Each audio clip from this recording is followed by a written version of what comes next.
আচলতে ভাৰত চৰকাৰে যে সিদ্ধান্ত গ্ৰহণ কৰিছে যোৱাকালি এটা অধিসূচনা অনুসৰি যেন ভাৰতত কোনো বস্তু বাংলাদেশৰ সামগ্ৰী সোমাব নোৱাৰিব, বিশেষকৈ যি সমগ্ৰ পানীয় বা যিসমূহ কাপাহ বা প্লাষ্টিক জাতীয় সামগ্ৰী এইবিলাক সোমাব ভাৰতত ইম্পৰ্ট কৰা নহ'ব।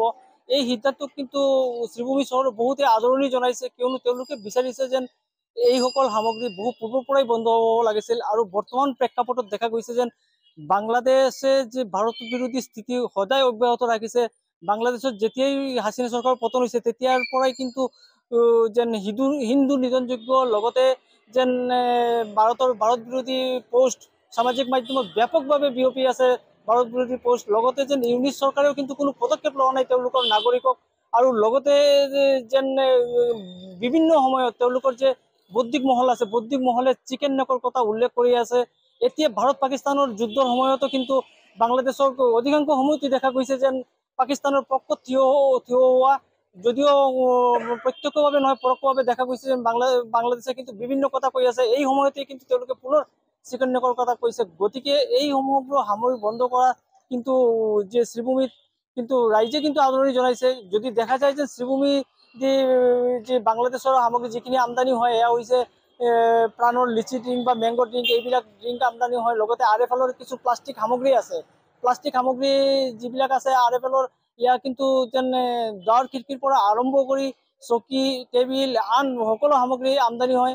কিন্তু ইয়াৰ বিপৰীতে যদি দেখা যায় যেন ভাৰতত যিখিনি বস্তু আছে ইয়াৰ পাছত কিন্তু আমদানি কৰাৰ দৰকাৰেই নাই। বাংলাদেশৰ পৰা এখন দেশৰ পৰা আমদানি কৰাৰ দৰকাৰেই নাই, যিহেতু তেতিয়া সম্পৰ্ক ভাল আছিলে। সম্পৰ্ক ভাল থকাৰ কাৰণে এইবিলাক আমদানি কৰিব লগা হৈছিলে।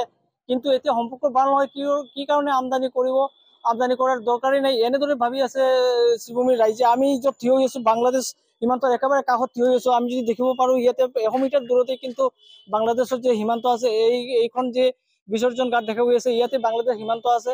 আৰু এই সীমান্ত দিও কিন্তু বহুখিনি বস্তু আমদানি ৰপ্তানি হৈ আছিলে, কিন্তু ইয়াতে কিন্তু সম্পূৰ্ণ স্থিৰ কৰি দিয়া হৈছে, ইয়াতে কোনো আমদানি নহয়।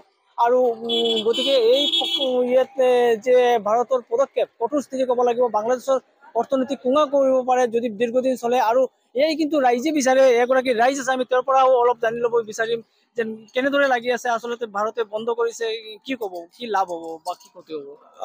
আমি ৱেলকাম জনাওঁ এনেকুৱা ডিচিশ্যনৰ। এইবিলাক কাজটো আৰু আগতে কৰিব লাগিছিলে। যেতিয়া মানে বাংলাদেশত হিন্দু নিধন যজ্ঞ চলি আছিলে, যেতিয়া হিন্দুৰ ওপৰত টৰ্চাৰ চলি আছিলে, তেতিয়াৰ পৰাই এইবিলাক ইম্পৰ্ট বন্ধ কৰি দিয়া উচিত আছিলে। এনেকুৱা ইম্পৰ্ট, বাংলাদেশ এটা সৰু দেশ হয়, দে আৰ ফিনান্সিয়েলি ভেৰি মাছ উইক। এনেকুৱা এটা ডিচিশ্যন বাংলাদেশৰ ইকনমিক আৰু ডেষ্ট্ৰয় কৰিব। তাক ইকনমিক এটা ধাক্কা দেওয়াৰ কাৰণে এইবিলাক ডিচিশ্যন আৰু আগতে নেওয়া দৰকাৰ আছিলে। তথাপি এতিয়া গভৰ্ণমেণ্টে ডিচিশ্যন লৈছে, আমি সাধুবাদ জনাওঁ, আমি ৱেলকাম জনাওঁ এনেকুৱা ডিচিশ্যনৰ। আৰু আৰু বাংলাদেশে এতিয়া যে চিকেন নেকৰ কথাটো কৈ আছে, বাংলাদেশ চাওক সৰু এটা দেশ, militarily financially they are very much weak, they are as compared to India they are nothing. এতিয়া মানে চাইনাক এপিচ কৰাৰ কাৰণে আৰু চাইনাৰ মিলিটাৰী পাৱাৰ ছাড়া বাংলাদেশৰ একো নাই। চাইনাক এপিচ কৰাৰ কাৰণে বাংলাদেশে চিকেন নেকৰ কথা কৈ আছে। চিকেন নেক এইটো তাৰ স্বপ্ন, গ্ৰেটাৰ বাংলাদেশ একটা স্বপ্ন, এইটো কেতিয়াও নহ'ব।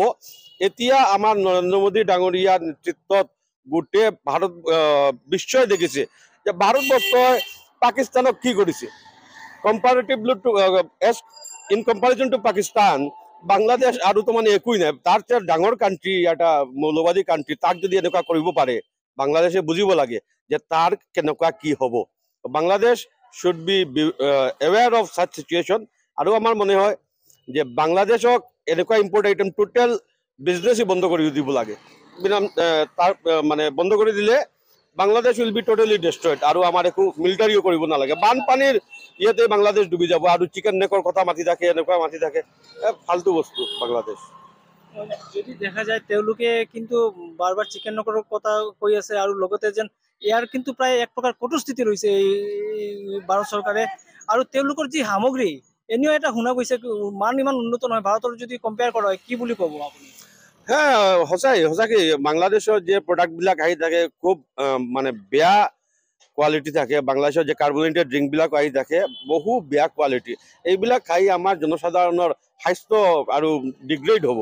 আমি এনেই আমাৰ জনসাধাৰণক আমি সদায় আমি এডভাইচ কৰোঁ যে বাংলাদেশী সামগ্ৰী ইউজ নকৰিব, বাংলাদেশী সামগ্ৰী আপুনি কাৰ্বনেটেড ড্ৰিংক নল'ব, খুব বেয়া কোৱালিটি থাকে।